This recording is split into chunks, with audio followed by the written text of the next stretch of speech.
Hello friends, welcome to SSC coaching centre. दोस्तों, आज के वीडियो में हम बात करेंगे गणित के इंपॉर्टेंट प्रश्नों की, तो पूरा वीडियो देखिएगा। चलिए स्टार्ट करते हैं। पहला सवाल है, एक आयताकार मैदान 90 मीटर इंटू 70 मीटर का है। एक आदमी इसकी 5 बार परिक्रमा करता है, उसके द्वारा चली गई कुल दूरी कितनी होगी? देखिए, एक आयताकार मैदान है। आयताकार मैदान कैसा होता है? बिल्कुल ऐसा, ठीक है। और इसकी आयताकार मैदान की जो लंबाई चौड़ाई है वो 90 मीटर इंटू 70 मीटर की है। जैसे ये वाली दूरी अगर 90 है, ठीक है, 90 मीटर की है, तो ये वाली कितनी होगी? 70 की होगी। अब आयताकार मैदान में क्या होता है, देखिए, जब ये वाली दूरी 90 है तो ये वाली भी कितनी होगी? 90 होगी। और ये वाली 70 है तो ये वाली भी 70 होगी। तो इसकी एक परिक्रमा अगर हमने यहां से स्टार्ट की तो ऐसे चलेंगे 90 और ऐसे चलेंगे 70। 90 और 70 कितना हो जाएगा? 160। 160 में फिर चलेंगे हम 90, 250 और 250 में फिर चलेंगे हम 70, तो ये हो जाएगा 320। यानी कि एक परिक्रमा में कितनी दूरी चली गई? 320 दूरी चली गई, ठीक है। एक परिक्रमा अगर किसी ने लगाई तो 320 मीटर की दूरी चली गई है और उसने इसकी परिक्रमा 5 बार की है। तो एक चक्कर में, एक परिक्रमा में 320 चला तो 5 बार उसने परिक्रमा लगाई, तो 5 से मल्टीप्लाई कर दो। 5 का अगर 0 में करेंगे तो 0, 5 दूने 10 का भी 0, कैरी का 1, 5 त्रिक का 15, 15 में कैरी का 1 जोड़ देंगे 16। यानी कि उसके द्वारा चली गई कुल दूरी है 1600 मीटर की। सी ऑप्शन प्रश्न का बिल्कुल सही जवाब है। एक आयताकार जो मैदान था उसकी एक परिक्रमा में 320 मीटर की दूरी चली जा रही है, तो 5 बार परिक्रमा अगर की गई तो 1600 मीटर उसकी दूरी कुल हो जाएगी 5 परिक्रमा में। समझ में आ गया? चलिए अब देखते हैं अगला सवाल। अगला प्रश्न है, ए, बी तथा सी मिलकर 300 रुपए प्रतिदिन कमाते हैं। ए व सी मिलकर 188 रुपए तथा बी व सी मिलकर 152 रुपए कमाते हैं। सी की प्रतिदिन की कमाई क्या होगी? देखिए, 3 व्यक्ति हैं, ए प्लस बी प्लस सी, ये तीनों मिलकर के 300 रुपए कमाते हैं एक दिन में। 300 प्रतिदिन का मतलब होता है एक दिन में। और फिर ए और सी कहा गया है, ए प्लस सी ये दोनों 188 रुपए कमाते हैं, ठीक है, ये दोनों 188 कमाते हैं।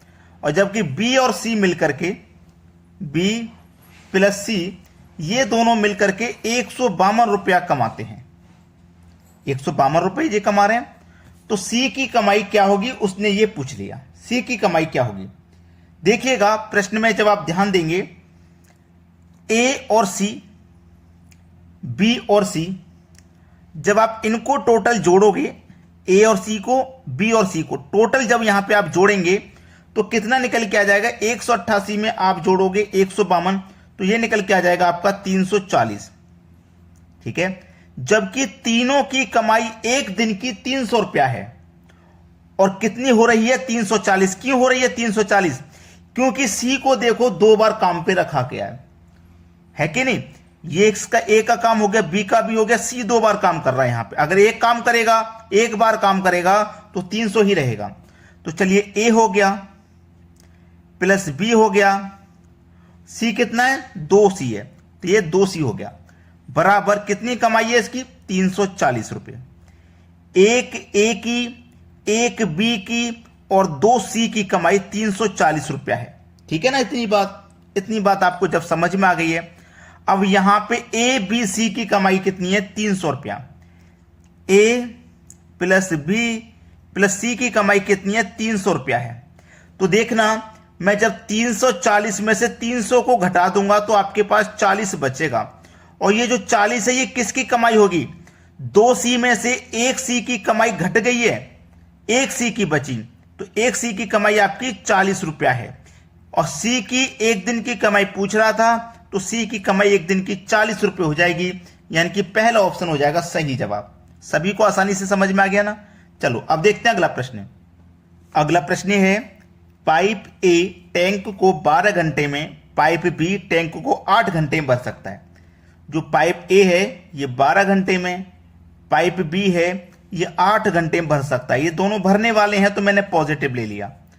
एक तीसरा पाइप है सी, तीसरा पाइप एक सी, क्योंकि 15 घंटे में खाली कर रहा है, ये 15 घंटे में खाली कर रहा है, ये खाली करने वाला, इसलिए मैंने नेगेटिव ले लिया। खाली कर सकता है, सारे पाइप एक साथ खोल दिए जाएं तो 5 घंटों में कितना भाग भर जाएगा।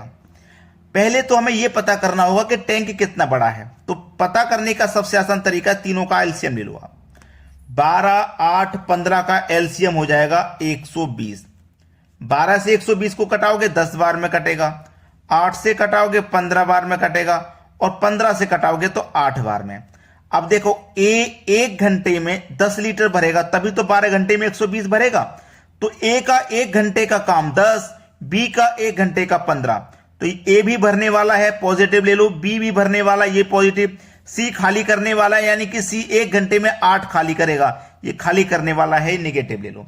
अब तीनों पाइपों को एक साथ खोल दिया जाएगा तो ए भरेगा 1 घंटे में 10, बी भरेगा 1 घंटे में 15, दोनों मिलकर के 1 घंटे में 25 भर देंगे, और सी साथ के साथ में 8 खाली करेगा। 25 भरा जाएगा, 8 खाली हो जाएगा, तो 1 घंटे में कितना भरा गया? 17। 1 घंटे में कितना भरा गया भाई? 17 भरा गया। तो 5 घंटों में कितना भाग भर जाएगा? 1 घंटे में 17 भरा गया, तो 5 घंटे में भरा जाएगा 17 पंजे 85। यानी कि टोटल हमारे पास टैंक 120 लीटर का है। इस 120 में से कितना भाग भर जाएगा? हमारा 85 भाग भर जाएगा। ठीक है, अब कटा के देख लो। 5 से कटाऊंगा, 5 एकम 5, 3 बचेगा 35, 5 सत्ते 35। 5 से इसको भी कटाऊंगा, 5 दूने का 10, 2 बचेगा 20, 5 चौके 20, यानी कि 17/24। 17/24 पहला ऑप्शन प्रश्न का बिल्कुल सही जवाब हो जाएगा। आसानी से समझ में आ गया। अब देखते हैं अगला सवाल। अगला सवाल है, एक परीक्षा में कुल 65% विद्यार्थी उत्तीर्ण हुए। यदि अनुत्तीर्ण विद्यार्थियों की संख्या 420 है तो विद्यार्थियों की कुल संख्या थी। देखो, परीक्षा में जितने भी बच्चे बैठे होंगे वो अपने आप में 100% होंगे। चाहे कितने भी बच्चों ने एग्जाम दिया हो, वो अपने आप में 100% होंगे। इस 100% में से 65% विद्यार्थी उत्तीर्ण हुए। 65% उत्तीर्ण, उत्तीर्ण का मतलब होता है पास हुए हैं। जब 100% में से 65% पास हुए तो फेल कितने हुए भाई? 35% फेल होंगे। अब यहां पे अनुत्तीर्ण विद्यार्थियों की संख्या 420 है। अनुत्तीर्ण का मतलब फेल वाली, यानी कि परसेंट में कितने फेल हुए हैं भाई? 35%। और संख्या में कितने फेल हुए हैं? 420। यानी कि 35% की वैल्यू 420। हमें तो 100% का मान निकालना है, तो कैसे निकालेंगे? 35 से 420 में डिवाइड कर देंगे। 100% का मान निकालने के लिए 100 से मल्टीप्लाई कर देंगे। ठीक है, ये आपका आंसर निकल के आ जाएगा। चलो इसे अब हम कटाएंगे।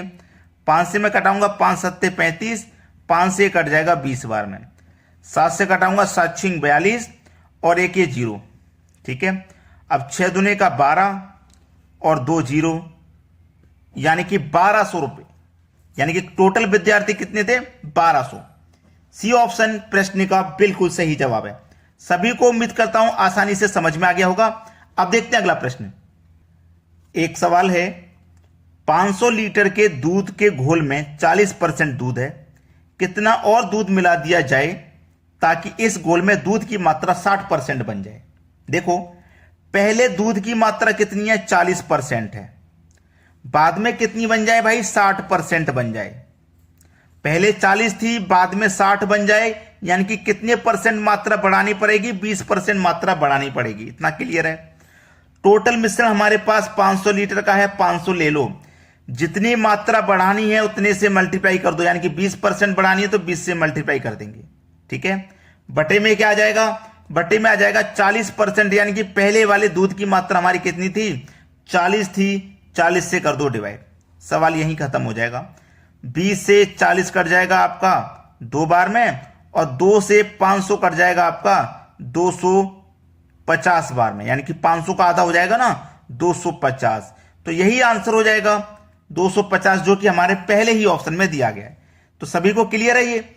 अब देखेंगे अगला सवाल। अगला प्रश्न है, 20 को 2 भागों में इस तरह से विभाजित करें कि भागों के वर्गों का योग 232 हो। 2 भागों का मान क्या होगा? यह सवाल बहुत अच्छा है। इन ऑप्शन में से ही कोई 2 भाग होंगे। जैसे मान लेता हूं मैं, पहला ऑप्शन ले लेता हूं। 20 को दो भागों में, पहले देख लो 6 और 14 मिलकर के 20 हो रहा है कि नहीं, 20 हो रहा है। 8 और 12 भी 20, 16 4 भी 20, 10 और 10 20, सभी का योग 20 हो रहा है। तो यहां पे कोई सा भी ऑप्शन नहीं बता सकते अचानक। अगर एक ही ऑप्शन ऐसा होता जिसका योग 20 होता तो वही सही हो जाता। अब मैं क्या करता हूं, पहला ऑप्शन ले लेता हूं।